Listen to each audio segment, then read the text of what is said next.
Un procès hors norme a débuté ce lundi aux assises du Brabant wallon. 3 jeunes accusés comparaissent pour le meurtre de Anne-Françoise Mack.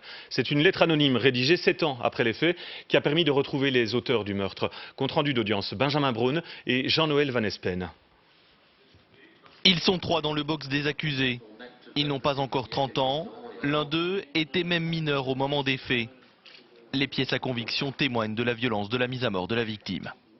Quand on voit une pierre comme ça qui tombe, qui est frappée sur le crâne de quelqu'un, vous avez le messagiste qui va dire que le crâne est complètement défoncé, le nez est cassé, les maxillaires sont cassés. C'est vraiment quelqu'un qui a été massacré.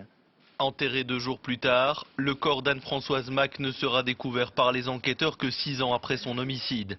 Dans son acte d'accusation, l'avocat général révèle que les 3 protagonistes ont scellé un pacte du silence qui les lie à la vie et à la mort. Ce sera très intéressant d'entendre les différents experts psychiatres et notamment l'un des experts, un psychologue spécialisé en systémique qui analysera la dynamique du groupe. Pendant 6 ans, les 3 copains de la cité de la Verte Voie vont garder ce lourd secret. Un secret que l'enquête n'a pas permis d'entièrement élucider. La question de la responsabilité du coup fatal sera déterminante. Après cette première journée, le jeune Brian Pirlo semble accablé de toutes parts. Ce qu'il accuse, en fait, ce sont les propos des 2 autres accusés. Il n'y a pas d'autres éléments dans le dossier. 2 des accusés comparaissent libres, le 3e est détenu.